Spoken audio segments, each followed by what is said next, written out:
Je suis Frédéric Delavie, alors je suis connu pour mes livres de musculation.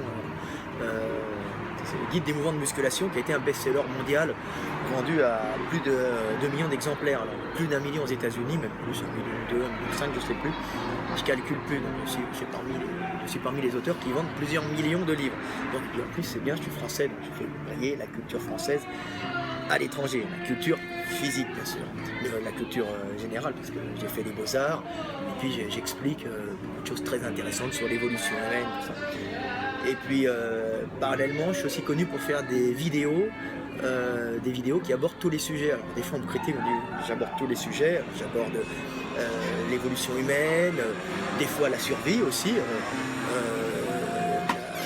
la macroéconomie, l'économie générale, la sociologie aussi, et souvent, et on dit mais comment pouvez-vous parler de tous ces sujets, vous n'avez pas de diplôme, et là, non, je les aborde, j'aborde tous ces sujets sous un angle bien précis qui est l'angle des relations énergétiques des choses entre elles, ce qui est très simple, ce qui m'a été donné par l'étude du corps humain, l'étude de l'anatomie.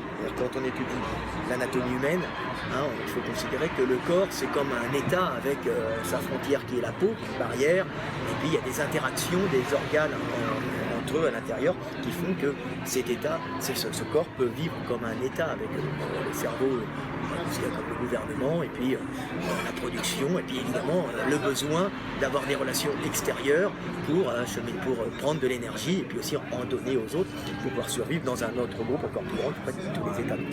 C'est très particulier. Le corps humain permet, quand on approfondit la connaissance du corps humain, ce qui est ma spécialité à la base, c'est l'anatomie, de comprendre le monde entier, si tu veux. J'ai fait plein d'études, puis aussi beaucoup voyagé, ce qui m'a permis de comprendre un peu les interactions des choses. Il y a des gens, des choses entre elles, et puis de comprendre aussi la survie, parce que je me suis retrouvé à vivre tout seul à l'étranger, sans communauté française, et à m'en sortir. Maintenant, je vis en Hongrie depuis une vingtaine d'années, à la base. Alors, à l'époque, c'était pas la Hongrie de maintenant, c'était quand même pas longtemps après la fin du socialisme. Donc j'ai connu quand même un monde un peu différent du monde actuel. Ça m'a forcé à faire de la survie. Mais d'ailleurs, c'était beaucoup plus simple pour moi parce que comme j'étais pauvre en France, quand j'étais en Hongrie, j'étais beaucoup plus accepté parce qu'il n'y a pas de système de caste qui me mettait en bas. Après, maintenant, je vis aussi en partie en Allemagne, donc j'ai connu beaucoup de peuples, j'ai voyagé, pas voyagé en général, parce que j'aime aller en vacances quelque part. Je vais tout le temps, je suis parti, c'était pour trouver du travail, ou pour essayer de trouver un monde meilleur, ou bien parce que je suivais une femme. Donc, je suis jamais allé en vacances pour les vacances. Voilà. J'ai vécu avec les hommes, ce qui m'a fait comprendre le monde.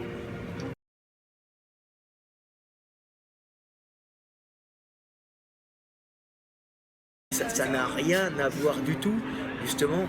Le peuple français, c'est très particulier. Alors, c'est quand on est en France, qu'on est immergé dans le peuple, dans ce peuple français, on n'a pas quitté, on n'arrive pas à bien voir la différence avec les autres peuples. On croit que on vit dans un monde qui nous paraît normal, et quand on va dans d'autres pays, on s'aperçoit de l'anormalité de la France. C'est-à-dire, quand on est comme on pourrait être un Hongrois qui irait en France, il s'aperçoit de l'anormalité de la Hongrie par rapport aux autres pays, comme je dis tout le temps.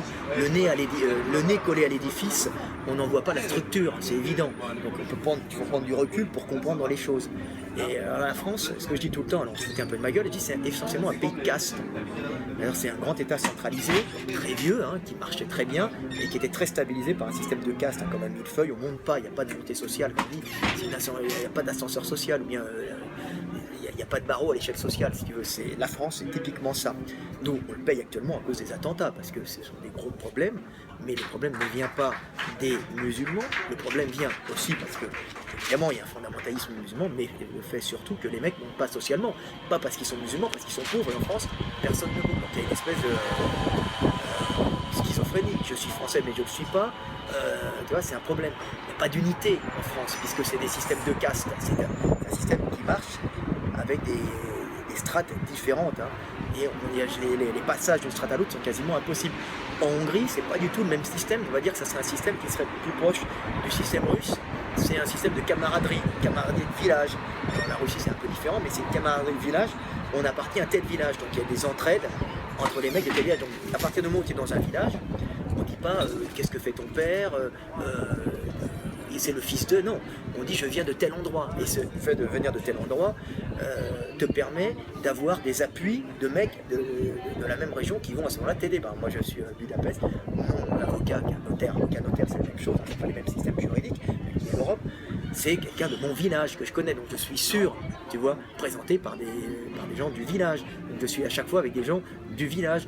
Et quand je vais refaire mon appartement en Hongrie, je prends une copine, une ex, ok, mais de mon village. Tu vois, c'est des gens qui se connaissent. Après, on connaît d'autres gens présentés par les gens du village. Tu vois, c'est un système qui est différent, qui n'est pas un système de caste. Quand tu es invité à un mariage, tu vois, on voit par exemple, j'étais invité au mariage de... J'étais invité à un mariage de Marianne, une amie très gentille. Ben, son papa, ce qu'on appelle un milliardaire, puisqu'il a rebâti milliardaire en forint, bien sûr, tout Budapest. Mais il n'y a pas le fait qu'il est riche, non. Il a invité ses copains paysans qui venaient du même village avec lui. Alors tu as le paysan à côté, qui est éleveur de cochons, avec l'entrepreneur qui a construit une grande partie de Budapest, tu vois. C'est un système complètement différent, c'est une espèce de mafia de copains, tu vois. Et on est patriote au sein d'un village. C'est un peu comme Piero San Giorgio qui parle un peu de tisser des liens. Ben, il y a une certaine unité dans un village. Donc c'est vrai qu'en cas de crise économique, les villages hongrois ne subiront absolument pas le problème puisqu'il y a une fraternité interne dans chaque village. Tu vois. Ce qu'on n'a plus forcément en France. Ce qu'on n'a plus en France, tu vois. C'est ça le problème de la France. La France est un grand pays, mais on n'a plus ça en France, tu vois. On avait un système qui marchait très bien, maintenant qui marche moins. Alors l'Allemagne, c'est encore différent. L'Allemagne, c'est une espèce de méritocratie, une véritable méritocratie. D'ailleurs, on est son travail. Tu vois, la plus grande insulte qu'on pourrait dire à un Allemand, c'est que tu es asocial. Asocial, c'est pire que tout. Tu vois, c'est-à-dire que tu n'as pas de travail, tu n'es pas à ta place dans la société. Tu vois. Et là, l'allemand, c'est son travail. On ne pose jamais la question, c'est le fils d'eux, comme en France, tu vois. Je suis assis à côté du staff, ça n'a rien à foutre. En France, on présente quelqu'un, là, c'est le directeur de telle usine. Ah, c'est un tel qui a fabriqué tel tracteur. Ah, c'est le monsieur, c'est celui qui fait les toits, et c'est un très bon artisan. Il y a une fierté de l'artisan. D'ailleurs, tu vois sur le bord des routes en Allemagne, il n'y a pas de Turcs, contrairement à ce qu'on pense. Ils sont venus un moment parce qu'il y avait des pénuries avec la guerre et tout ça. Mais le travail manuel, c'est rien, ne vous inquiétez pas. Le travail manuel, c'est une fierté en Allemagne. Le travail est une fierté en Allemagne, tu vois. Donc c'est une véritable méritocratie. Et les gens, ils appartiennent pas vraiment à un village, on les aime dans le village, mais ils peuvent des fois se déplacer dans toute l'Allemagne. Il y a une très grande mobilité, une mobilité entre Länder, entre pays allemands, tu vois, où les mecs allaient vendre leur savoir-faire d'un pays à l'autre, tu vois, sans véritable oligarchie. Tu vois, ceux qui tenaient l'Allemagne, c'était les corporations. La noblesse, ça n'est pas la puissance de la noblesse française qui a été remplacée par la bourgeoisie. Il n'y a pas de bourgeoisie en Allemagne. Il y a des riches, des pauvres. Il n'y a pas une classe sociale bourgeoise. Il y a les riches de Munich, par exemple. La mentalité entre l'Allemagne du Nord et l'Allemagne du Sud est différente, puisqu'il y en a une qui est catholique, une autre qui est plutôt protestante, une autre qui est plus religieuse. Mais il y a on va dire, le fait d'être germain, tu vois, qui unit tous ces gens-là. Donc c'est je suis germain, c'est racial. Germain, qualité allemande, et je vends mon savoir d'une ville à l'autre, où il y a une espèce de lutte économique entre les Länder, mais dans une union allemande. C'est-à-dire c'est la germanité qui unit l'Allemagne et la méritocratie et le travail. C'est le travail et la finalité. Donc en Angleterre, aux États-Unis, plutôt pas en Angleterre, aux États-Unis, la finalité c'est l'argent. Mais l'argent qui est quelque chose qui est donné par Dieu, si tu veux, c'est le fait que tu as bien travaillé. Donc c'est pour ça qu'ils perdent un peu cette rigueur allemande par le fait que l'important c'est là, on est prêt à tout pour l'argent. Mais l'argent a une grande valeur aussi parce que ça te montre que tu as réussi, que tu as travaillé, tu vois, mais que tu as bien géré. Et c'est aussi des gestionnaires, plus que des gestionnaires avec Wall Street et tout ça, c'est des mecs qui perdent de l'argent. Il y a une argent par la gestion comme dans le travail. L'Allemagne, c'est le travail qui compte, le travail de l'homme. On est fiers de travailler sur le bord de la route. Tu as des grands blonds équipés dernier cri qui vont débroussailler ou bien qui vont passer la bétonneuse ou qui vont te faire les routes. C'est une fierté. Alors qu'en France, il y a une dichotomie entre celui qui pense, tu sais, le grand mec un peu qui réfléchit avec des lunettes, issu d'une bonne famille, ou bien le petit à lunettes, et puis le travailleur un peu rappelé, qu'on méprise un peu, qui est souvent on fait dire aussi du bled, qu'un étranger. Tu vois, alors qu'en Allemagne, le travail manuel est vraiment sacralisé. Et en même temps, travail manuel et travail d'esprit en même temps. C'est le corps et l'esprit en Allemagne aussi. Hein. On est fiers d'avoir les deux.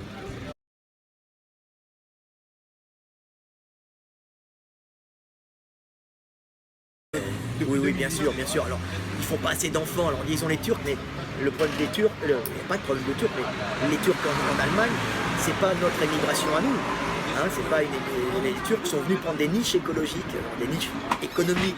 Je considère un État comme une structure organique qui ne sont pas du tout les mêmes. C'est-à-dire que les Turcs, on ne les retrouve pas beaucoup dans le bâtiment.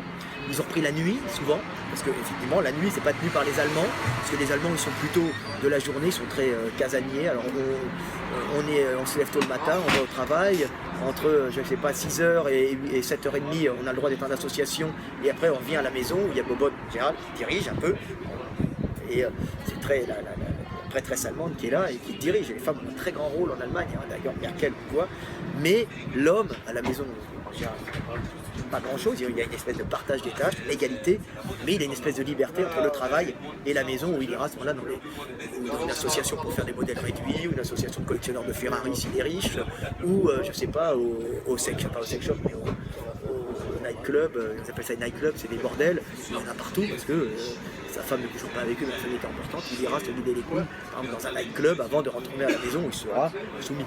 C'est très particulier là-bas, c'est ça. Mais eux sont par rapport à la crise économique, d'abord ils ne la prennent pas dans la gueule réellement. Pourquoi?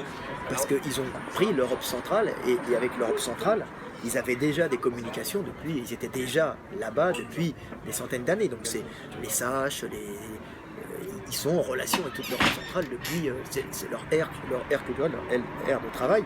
Et surtout, ils sont en collaboration avec la Russie, la Chine. Il ne faut pas oublier que l'Allemagne, ils fournissent toutes les pièces de haute qualité d'usine, tout ça, qu'on peut faire en petite série. C'est eux qui construisent les usines chinoises, c'est eux qui font l'industrie, les pièces industrielles qui ne sont pas forcément faites en grande quantité, mais de haute technologie. Ils ont des ingénieurs haute technologie très très performants. Déjà, ils sont éduqués petits à avoir des super ingénieurs. Et après, ils produisent en Europe centrale où les mecs bossent pour 400 €. Alors, on dit, oh, c'est dégueulasse, ils bossent pour 400 €. Mais non, non, ça s'arrange d'une façon très très particulière là-bas. C'est que les mecs, ils ne sont pas exploités à 400 €. Ça a tout le temps marché comme ça. Ils bossent pour 400 €, mais ils récupèrent sur des aides européennes. Où à ce moment-là, comme c'est des villages, un mec du village va récupérer plusieurs millions d'euros pour faire un hôtel dans l'hôtel il y aura une crèche pour les gens du village et un spam dernier cri. Donc ils vivent à 400 €, mais ils ont le droit au spam dernier cri. Par exemple à la crèche, le super top avec l'écran plasma, le grand, le paradis en caoutchouc pour que les gamins ils sautent quand ils sont petits. Et on se retrouve avec des mecs qui à 400 € ou 500 vivent très bien et produisent pour les Allemands qui eux envoient leurs produits de haute qualité dans le monde entier, tu vois, en Chine, partout, principalement leur berline, tu vois, ou leur voiture, mais aussi les lampes électriques, tu sais, Siemens, je crois, ou avec Bosch, il y a plein de boîtes qui vont produire en grande quantité là-bas. Mais par contre, toute la production intellectuelle de création est faite par les petites PME utilisées par toutes ces grosses boîtes qui, par rapport aux grosses boîtes françaises, ramènent les bénéfices, une partie des bénéfices en Allemagne pour participer à l'impôt. Ce qui fait que les PME sont allégées et les mecs travaillent dans de bonnes conditions avec des logements souvent beaucoup moins chers qu'en France, donc ils ont une productivité beaucoup plus forte. Alors quand on raconte oui le SMIC, machin, mais non, tout le monde trouve du boulot en Allemagne s'il veut. Ne pas en trouver, c'est un asocial. Tout le monde, et les Turcs, eux, ont la nuit, tu vois, ils ont les nightclubs, les épiceries de nuit, trucs comme ça. Et c'est pas la même immigration qu'on a en France, où c'est des mecs qui ont été amenés pour bosser pas cher, remplaçant les Français grévistes à cause d'un système de caste où le mec savait qu'en travaillant, il n'allait pas monter. On se retrouve avec une espèce de haine sociale en France entre les groupes. On s'aime pas, on se méprise. D'ailleurs, ce que je disais pour les attentats récents, il remarquait que c'est des attentats. On en parle. Ouais. Mais moi je parle c'est des attentats qui ont été faits par des Français, malheureusement. C'est des Français, c'est limite une guerre civile. Il n'y aura jamais de guerre réellement civile. Il y a beaucoup plus de Français que d'émigrés du Maghreb. Mais c'est un gros problème.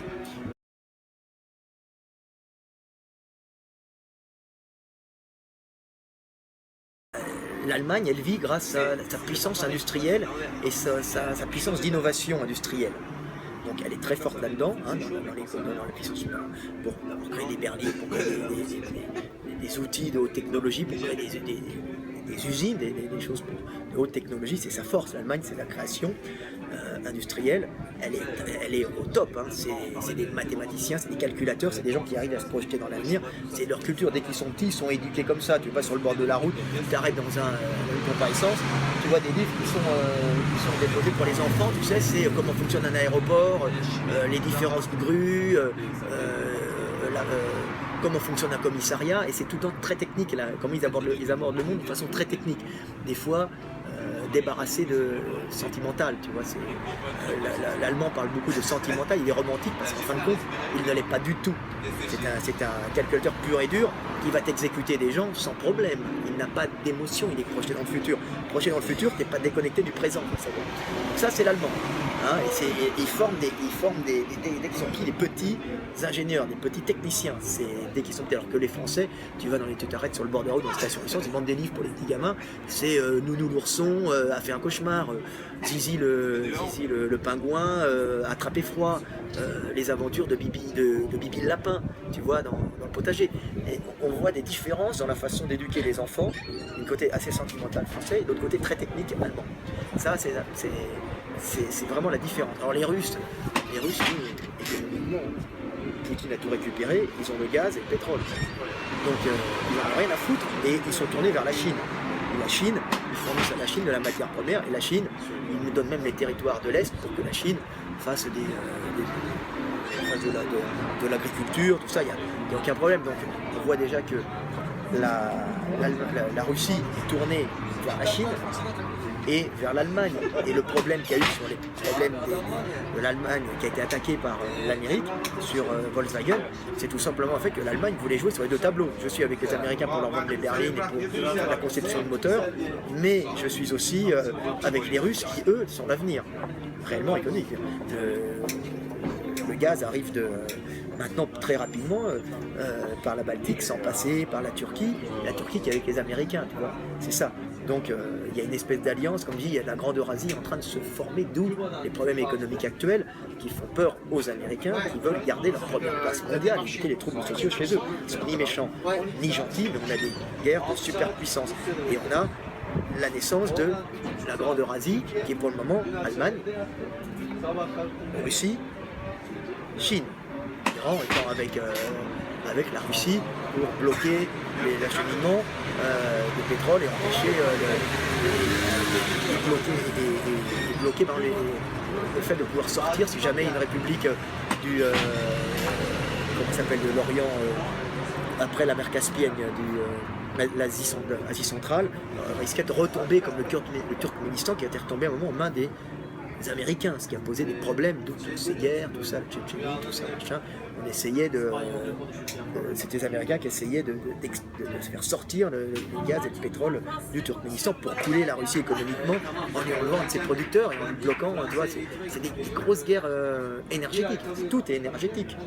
Et tout ce qui est guerre de religion, ça c'est simplement utiliser des alliances tribales derrière des religions qui unissent les groupes, et chaque groupe est uni derrière une religion, derrière une variété de religions, derrière un schisme, pour en vérité solidifier le groupe tribal, mais l'Amérique et même la Russie utilisent ces gens-là pour eux se battre pour maintenir leur niveau. Alors c'est tout l'Amérique qui était très très calculatrice, très dur, mais la Russie n'est pas toute blanche, bien que moi je dis l'Europe peut se tourner vers la Russie. Mais la Russie par exemple bloquait les acheminements qui auraient pu venir du sud des pays arabes et passer vers l'Europe, vers la Turquie, via après l'Europe, l'Allemagne. Donc on voit qu'eux ils bloquent aussi, d'où les problèmes Syrie, d'où Daesh qui était entretenu par les Américains, et parce qu'ils se comportent très mal, et parce que ça commence à faire tâche d'avoir des mecs primitifs qui appliquent un islam moyenâgeux qui marchait à l'époque. Attention, l'islam du prophète a pacifié des mecs qui étaient unis derrière des idoles qui représentaient des ancêtres communs. Mais lui, il a fait l'unification derrière Allah et de Dieu qu'Allah et Mohamed et son prophète, ce qui a marché, ce qui était vraiment divin. parce qu'il a unifié des mecs qui se massacraient. Mais ça n'a plus, il faut réadapter cette religion à la modernité, si tu veux. Ça va pour des mecs du 7e siècle qui s'égorgent, qui tuent les gamines, tout simplement pour faire de la régulation de naissance, en fait, comme font les Inuits. Il ne faut pas penser qu'ils tuaient les gamines parce qu'ils étaient méchants. Ils tuaient les gamines parce que dans un univers à calories limitées, les tribus, les territoires ont vachement d'importance et on fait de la régulation de naissance parce qu'on ne peut pas être trop. Donc on tue une femme, c'est mieux d'avoir un garçon pour protéger le territoire. Si les mecs viennent, te prendre ta bouffe, tes chèvres, tu vois, c'est des trucs comme ça. C'était très bien adapté. Mohamed est un mec très intelligent, et le savoir par ses voyages et aussi par Dieu. Ta vie, ton instinct, tu le donnes. Voilà. Alors, Gabriel, si on veut. Donc voilà, et les Russes et les Américains de leur côté essayent de pousser par là. Donc tu vois, on voit des grandes unités, on voit des différences. Et la France, elle, se trouve coincée dans cette situation, je parle de tout, se trouve, on comprenne un peu pourquoi on a des attentats actuellement, hein, bah, tout simplement parce que la France étant coincée était aux ordres des Américains qui l'autorisent à diffuser du gaz, Qatar, Koweïti, du pétrole saoudien, je ne sais pas, je ne regarde pas tout. C'est l'Amérique qui l'autorise à faire ça, et en échange, parce qu'ils peuvent très bien dire maintenant, on ne t'autorise plus, c'est d'autres qui vont prendre toujours cet aspect de calories énergétiques. Et elle est obligée d'obéir aux Américains, hein, bien que la France soit une grosse productrice d'électricité nucléaire.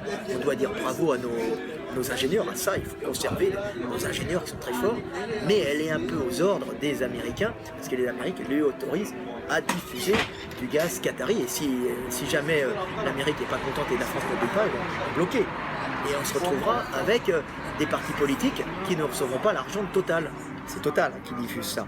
Et Moustache, là, qui est mort, comme je dis, ça se trouve, il est mort en Russie, comme on dit tout le temps, malencontreusement, au moment où il voulait se tourner vers la Russie pour voir si Total ne pouvait pas diffuser du gaz, du pétrole russe ou du gaz, tu vois.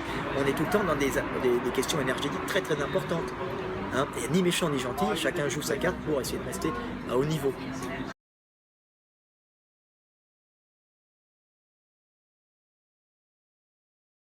Les Américains sont en train de lâcher les Daesh qui vivaient économiquement grâce au pétrole qu'ils vendaient à la Turquie. La Turquie, on la voit qui arrive, elle a la plus grosse armée, la plus grosse aviation d'Europe, avec l'équivalent 2 fois, elle a l'équivalent en aviation, en modèle de très bonne qualité, en aviation de la France et de l'Angleterre réunis, la Turquie.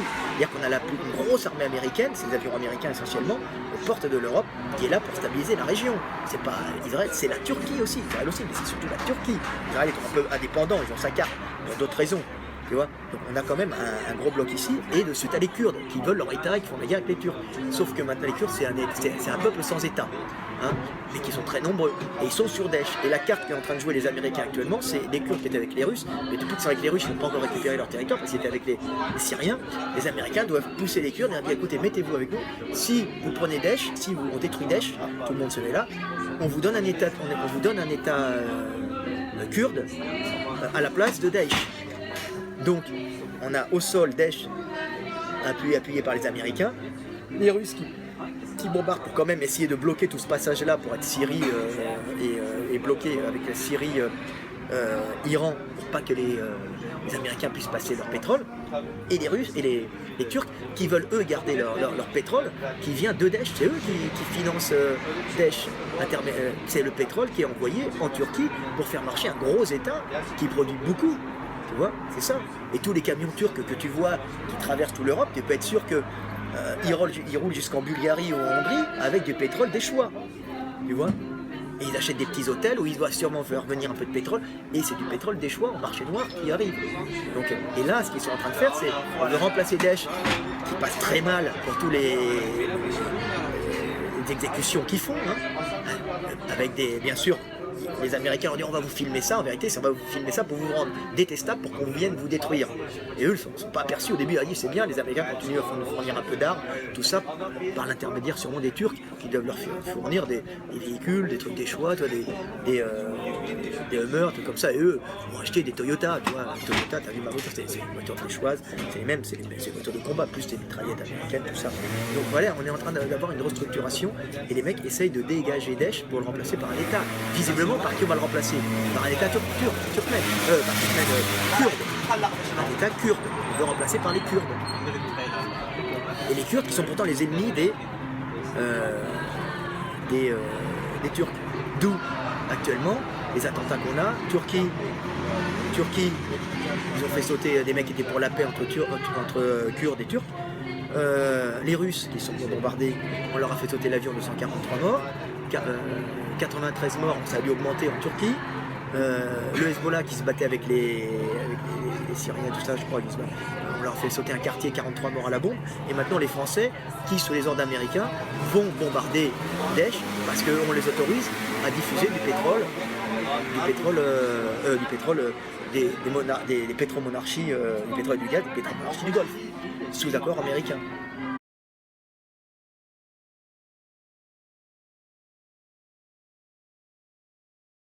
J'étais à côté. Alors ça fait un sacré effet. C'est assez désagréable, ça fait des décharges d'adrénaline quand tu es au restaurant, quand tu apprends que c'est pas loin qu'il se passe ça, tu vois. Et les Français commencent à s'apercevoir que c'est la réalité, mais ce que je voyais, c'est qu'ils n'avaient aucune conscience de ce qui se passait. Tu vois, moi je sais que ça commence à péter. Heureusement qu'il y a les réseaux sociaux qui permettent de localiser tout de suite les attentats, donc de pouvoir se mettre à l'abri.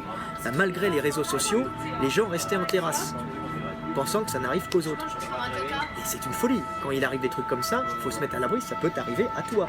Donc sur la liste, tu dois le savoir. Je veux dire, il faut me prévoir, et je sais que j'étais au resto, puis j'arrive, et puis on entend mitraillage au hall. Alors effectivement, c'est arrivé dans le monde, ils ont peut-être arrêté un mec, ou c'était une fausse alerte, mais les gens restaient dans le resto, j'étais au hall. Moi, peu de gens, mais moi j'ai dit, écoute, connaissant les trucs, j'ai dit, écoutez, vous fermez le rideau, vous baissez les lumières et on continue à manger, vers l'arrière. Les gens au début ne comprenaient pas, ils restaient, tu vois, ça n'arrive qu'aux autres. Ça n'arrive que là, comme les mecs quand ils montent dans les wagons, ils vont nous envoyer dans un camp ou simplement un camp de travail, ça va être bien, mais quand tu vois des chiens et des mitraillettes, tu te dis que le camp de travail, ça doit peut-être être plus dur que ça. Donc là, tu dois directement penser à fuir. Mais non, les gens, ils espèrent tout le temps jusqu'au dernier moment que ça tombe sur les autres. Non, c'est les autres. Oh, c'est pas grave. Non, mais justement, ça fait bien. Ça fait bien. Donc à ce moment-là, tu vois, c'est ça. Les gens, ils y croient pas. Donc, les Français, ils vont bientôt se mettre dans la réalité de l'existence avec quelques attentats. Parce qu'il doit y avoir au moins, moi je dis, entre 2 et 3 équipes encore en liberté, du même acabit. Il n'y en a pas des milliers, mais sans compter au moins une dizaine de mecs, un peu débilos, avec une Kalachnikov, qui sont capables de faire le même truc, mais tout seul, pas organisé. Donc ça fait quand même beaucoup et ça fout quand même la merde en France. Tu vois? Parce que là, Daesh est en train de jeter ses derniers pions dans la bataille parce qu'ils sont en train de perdre pas le nombre d'hommes courageux qu'ils ont, parce qu'on me dit ils sont courageux, ils sont lâches. Non, ils sont pas lâches. Aller se faire sauter avec la dynamite autour de soi, c'est pas de la lâcheté, c'est du courage. Même si c'est de la folie, c'est du courage. Faut pas mépriser l'ennemi. Ces hommes-là sont courageux et croient vraiment qu'ils vont aller au paradis. Mais on a affaire à des dingues, tu vois, et qui sont instrumentalisés. Donc c'est le problème, tu vois. Et eux, les Français, comprennent pas encore ce qui leur arrive. Et on va encore avoir de la merde. Daesh est en train de jeter tous ses pions dans la bataille. C'est la bataille finale, elle est en train de perdre ce qui lui rapporte de l'argent et son pétrole. Elle le perd, puisqu'on veut la remplacer. C'est gagné par, à mon avis, peut-être je me trompe, un État kurde.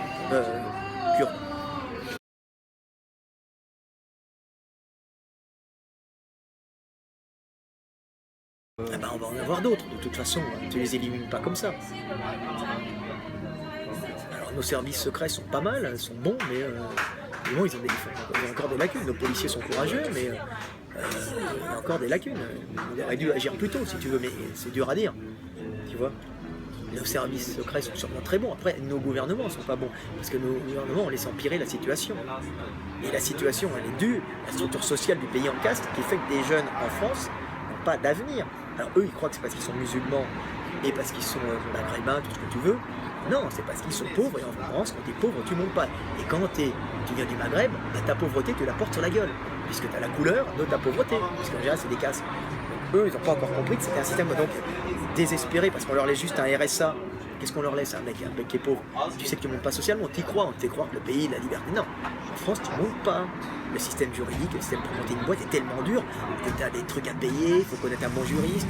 Les lois sont tellement dures à utiliser, on fonctionne dès le début qu'il faut déjà avoir dans la famille des juristes, des avocats pour pouvoir tenir une boîte. C'est difficile à dire, c'est pour ça que certaines communautés organisées arrivent à s'en sortir parce qu'ils ont tout le temps un banquier, un avocat un juriste dans la famille qui leur permet, pas parce qu'ils volent, qui leur permet de tenir. Mais quand tu viens d'une classe un peu plus trop low, je sais pas quoi, ou des pauvres, des maghrébins qui sont venus, ou des travailleurs ici, même s'ils sont français, ben, tu montes pas. Et le mec il va voir parce que les Français sont méchants. Je dis non, ils sont pas méchants.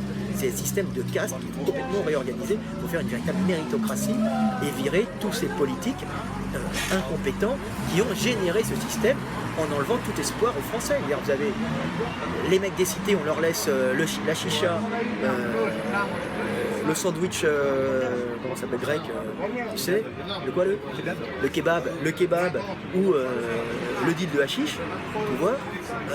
Et puis le petit français classe moyenne, on lui laisse quoi? Pas grand chose non plus, tu vois. Rien, le fils enseignant, il a quoi? Il sera enseignant à petit niveau, c'est tout. Ou il fait de la politique, il pourra monter, essayer de grimper les élections dans la mafia socialiste pour essayer de ravir la place du pouvoir aux vieilles familles françaises, tout ça pour se gaver de l'argent des classes moyennes prises à la gorge. Sans méritocratie, sans rien, que des réseaux, c'est une catastrophe, là. Aucune unité nationale. N'oubliez pas que ce sont les Français qui ont fait des attentats en France. Je ne vois pas un Allemand faire un attentat en Allemagne, c'est rare, il y en a, ici il y a eu, mais c'était plutôt des revendications politiques, tu vois. En Hongrie, tu vois pas ça n'existe pas. Les mecs sont liés, c'est des plus petits États, oui, mais en Pologne, tu vois pas ça. Et en France, on n'est pas en guerre civile, parce qu'il n'y a pas assez d'étrangers pour vraiment faire une guerre civile, ils sont encore en minorité. Donc ils ont perdu, quoi qu'ils veulent faire, ils ont perdu s'il y a une guerre civile. On ne gagne pas quand on est 50 millions contre 10 millions. On ne gagne pas, c'est obligatoire. C'est une horreur, c'est vrai. Mais c'est pragmatique, mais c'est la merde. Et ça arrange un peu les Amériques, qui ne cherchaient pas ça non plus, tu vois, mais qui étaient pour une déstabilisation de l'Europe. Une Europe trop puissante, c'est gênant. C'est mieux de la scinder en deux, la France qui fait bande à part avec l'Angleterre et l'Allemagne qui fait bande à part. Ça a déjà une Europe déstabilisée, tu vois. Mais le problème, c'est la grande Eurasie. On va toujours, merde, il y a une autre alliance qui est indestructible quasiment. Indestructible. Là, c'est intéressant. Et bon, on va s'en sortir, mais on va sortir si on réforme, si on restructure la morale française, la société en elle-même.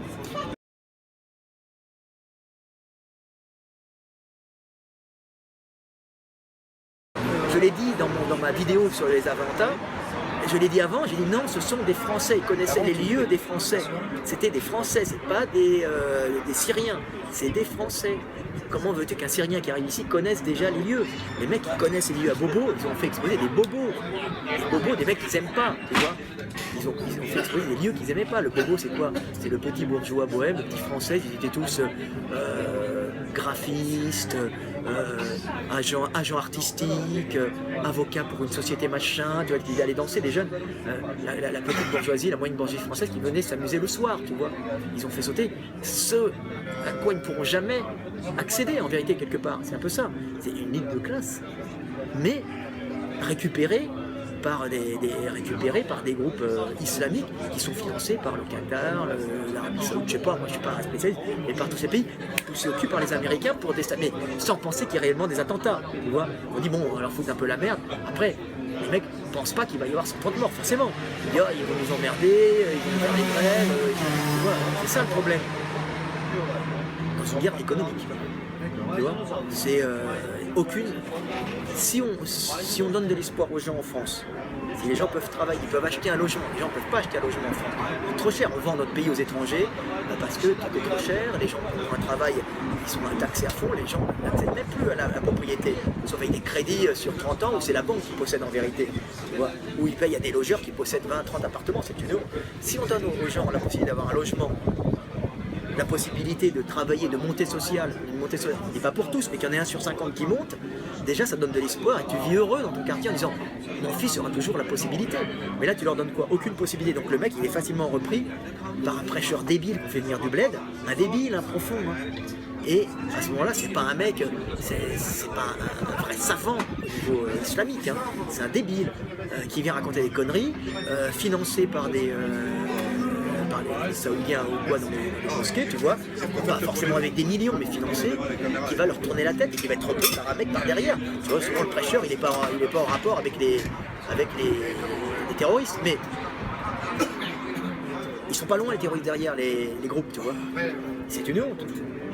Franchement, si ces mecs-là avaient un espoir dans la vie, pouvaient avoir une maison, pouvaient baiser facilement, avoir une nana, se marier facilement, donner de l'avenir à leurs enfants, et vivre dans un pays où il y a une méritocratie, on est fiers d'être français parce qu'on se connaît tous, c'est un pays où on connaît son voisin, on est fiers de faire un bon pain, on est fiers d'avoir un petit un magasin de revente de Citroën ou de Peugeot qui vend des voitures de bonne qualité, où tout le monde se connaisse, il n'y aurait pas ce problème, les gens vivraient bien, s'il y avait une véritable méritocratie. Les meilleurs postes donnés, les postes, pas les meilleurs, les postes donnés aux plus compétents, pas aux fils d'eux. Le pays s'effondre. On donne les postes à des fils d'eux souvent incompétents, parce qu'il n'y a pas de sélection dedans, sélection génétique, parce qu'un mec qui a de l'énergie, il va tirer tout le pays vers le haut. Si c'est un fils d'eux dégénéré, parce que on donne le poste de père en fils, et souvent le père épousant une femme belle, c'est tout, tu vois, ou de son milieu, tu vois qu'il n'y a plus d'éléments exogènes qui viennent d'une classe inférieure, qui ont de l'énergie, qui viennent remplacer celui qui est moins bon. Tu vois, donc on se retrouve avec un pays moribond, dégénéré, avec des mecs qui viennent du bled, encore très agressifs génétiquement, mais qui n'ont aucun espoir, donc ils vont vite tomber, les musulmans, qui vont vite tomber dans les griffes des fondamentalistes.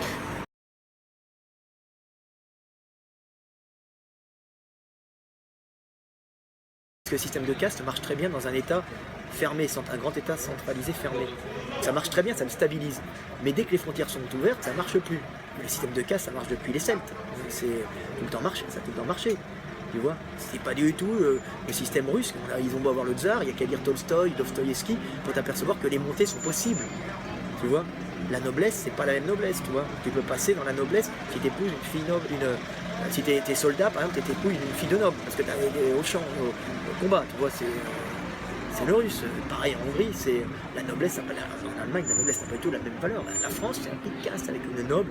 On est noble de père en fils. D'ailleurs, jusqu'au moment où le système ne va plus, où il y a à ce moment-là une explosion générale, où la caste d'en dessous reprend. Et là, ce qui va arriver, c'est qu'il va y avoir une explosion.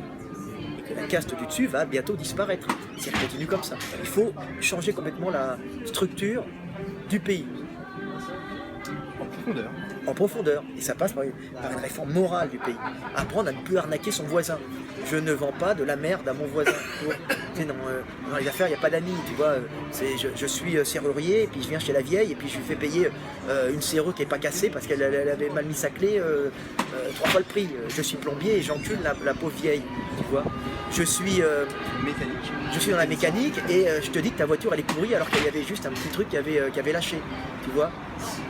Je viens voir ton toit, je dis oh ton toit, oh il va fuir. Il n'est pas fuir, t'avais juste la personne n'est pas technicien, elle essaye de te revendre tout un toit entier alors qu'il y a 3 puits à changer.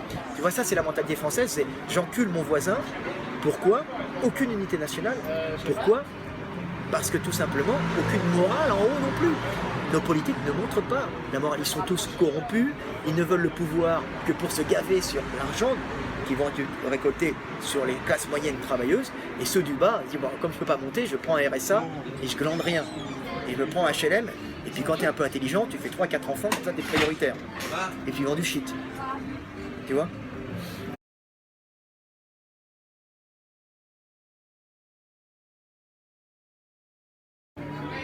Après 14, on a perdu nos hommes virils, nos hommes qui avaient malheureusement envoyé le combat.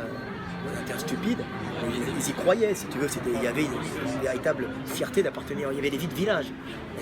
Après, c'est vrai que ça s'est transformé, moins d'agriculteurs, ils ont disparu, c'était les agriculteurs, c'était les mecs de la terre qui étaient unis. Tu vends tes patates aux mecs en face, tu les connais, c'est des vies de village, comme il y a en Hongrie, c'est des agriculteurs, encore ça ne se voit pas, mais il y a une agriculture au noir, tout le monde vit sur un système au noir. Donc tu vois, en France, ça a commencé en 14, et puis après, on a dû perdre notre honneur en partie en 40, tu vois. Et puis, progressivement, ça s'effondre. De Gaulle a essayé de remonter. Moi, je ne suis pas un spécialiste de ça. Et puis après, les socialistes ont achevé tout pour des raisons électorales, en culpabilisant le français pour avoir des voix étrangères. À chaque fois, des mecs du bled qui venaient et on disait ils sont vilains, les Français. Alors, socialistes, ah oui, ils sont vilains.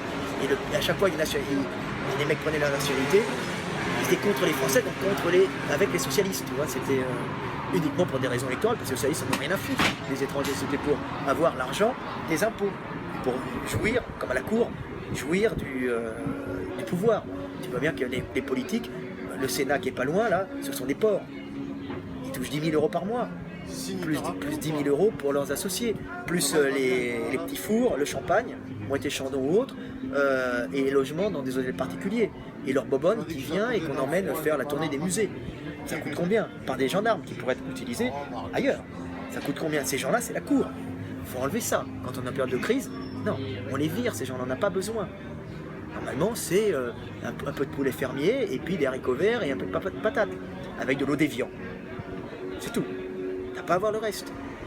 Et ces gens-là, ils viennent dormir au Sénat.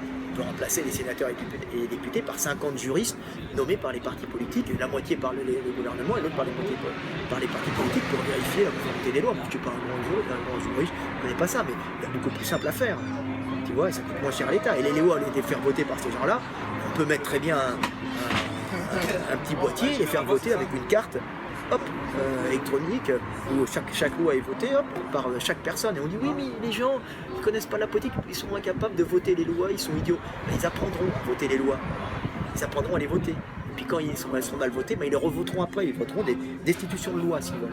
Ben, il faut apprendre aux hommes à être responsables, ou qui crèvent. Comme ils crèvent actuellement, comme ils sont morts, les innocents au Bataclan. Voilà, parce qu'on n'apprend pas aux gens à être responsables. Et dire aux gens, oui, la politique française et étrangère n'est pas bonne, on n'a rien à faire là-bas. Tu vois, on n'a rien à faire là-bas. Surtout qu'on peut avoir du pétrole russe et du gaz russe. On s'en fout. On a du nucléaire, on est bon. On n'a pas à se plier, par exemple, pour les Qataris, les Saoudis, il faut couper les liens. Ces gens-là, ce sont des gens primitifs qui crucifient les gens, qui les décapitent, les crucifient et les laissent pourrir. Alors, on manifeste pour une gay pride à Paris, et après on tire les pompes à des mecs qui condamnent à mort l'homosexualité, qui lapident la femme adultère. Alors que nos politiques vont dans les clubs échangistes. Tu vois, un truc de dingue. Pour venir sur tête, le français doit être moral. La moralité, ça passe par soi-même, et ne pas parler, ne pas accepter de traiter avec des gens immoraux. Et ça commence par soi-même. Déjà, toi, tu es moral. Moi, je suis moral. Nous sommes moraux. Donc, cessons toute collaboration avec des gens immoraux. Nous sommes assez forts pour tenir. Et je peux te dire que les petits mecs de banlieue, au lieu de tomber dans le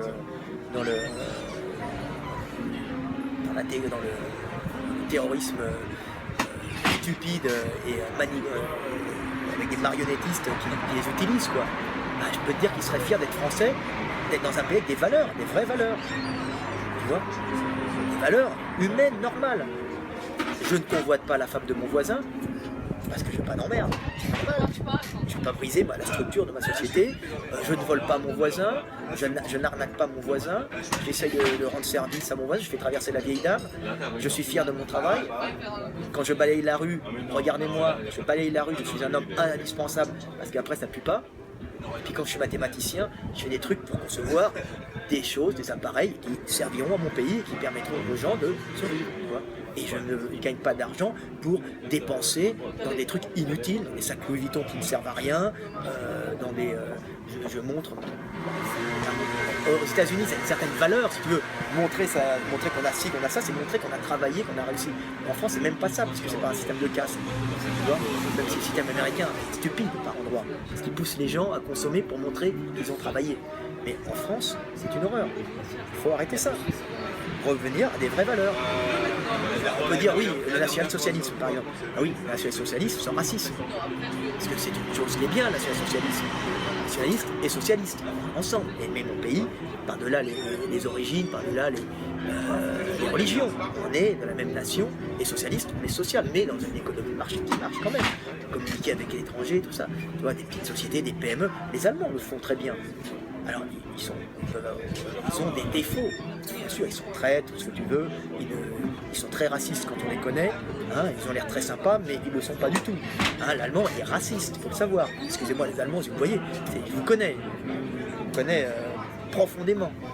Hein, quand on mange dans les familles allemandes, passer la demi-heure ou l'heure, on s'aperçoit qu'il ils ne s'en rendent même pas compte.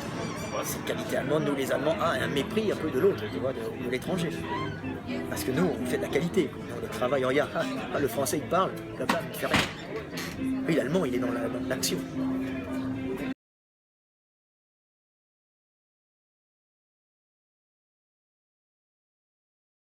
Si vous voulez faire un acte héroïque, allez en terrasse pour montrer, mais à ce moment-là, prenez vos responsabilités, vous risquez d'être mitraillé. Parce qu'il y a des risques. Évidemment, si vous allez en terrasse tout le temps, il y a des risques que ça se reproduise bien, que les mecs peuvent attaquer d'une autre façon avec du gaz sarin dans le métro, je sais pas moi, par exemple, ou ailleurs, ou dans un autre lieu que les terrasses. Un supermarché, par exemple, peuvent très bien faire un supermarché à la Kalachnikov, il peut varier. Tu rentres dans un supermarché, les vigiles qui sont à l'entrée, ils ne vont pas mettre des flics dans tous les supermarchés pour les fêtes de Noël ou pour les samedis. Déjà plus de vigilance, c'est pas la peine de faire ses courses aux heures d'affluence non plus.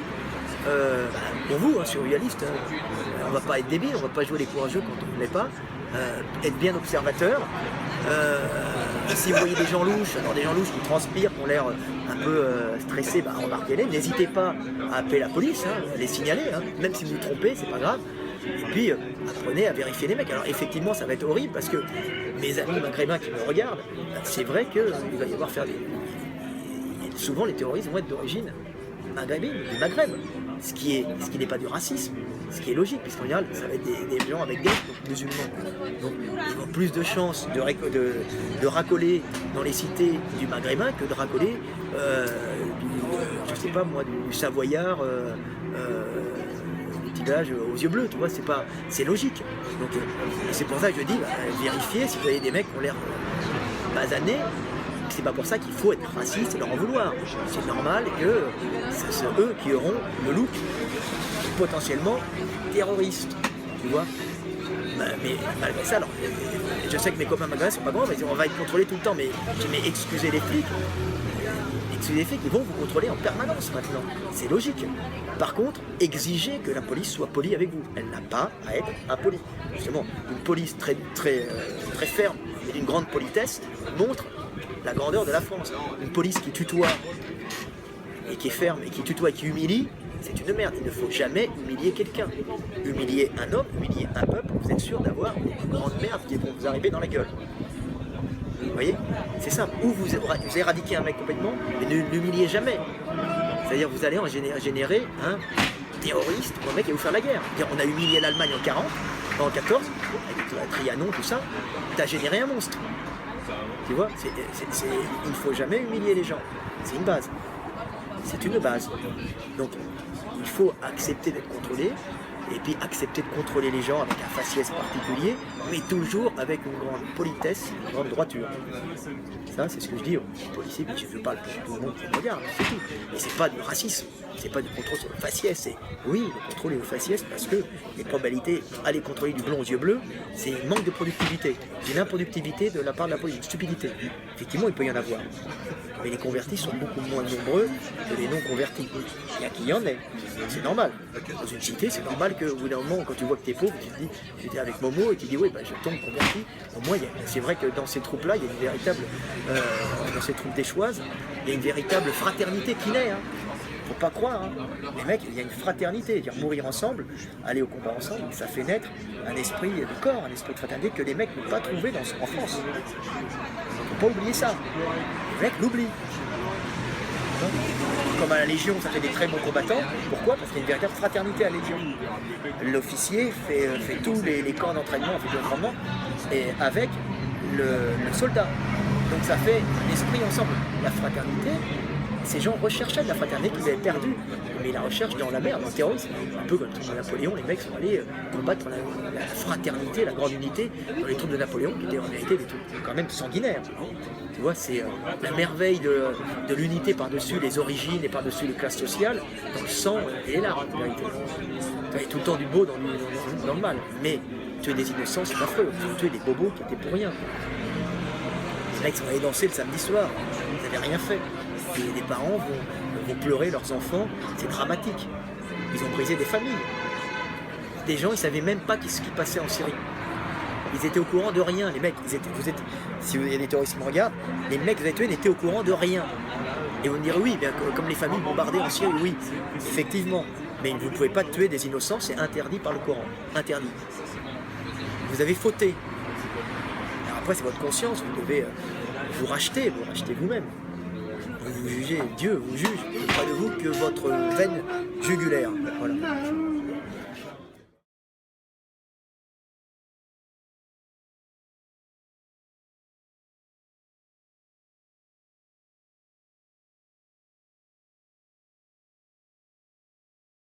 Ce qui serait bien, c'est, j'avais entendu un mec dire ça à la télévision, il fallait rappeler les réservistes de la police et de la gendarmerie. Alors, je ne connais pas exactement comment ça fonctionne, mais je crois qu'il y en a à peu près 5000, alors je sais que dans la police ou la gendarmerie, je ne me souviens plus, qui pourraient venir grossir les forces de sécurité pour faire des contrôles et pour surveiller un peu les lieux sensibles pendant ces quelques périodes qui vont être difficiles.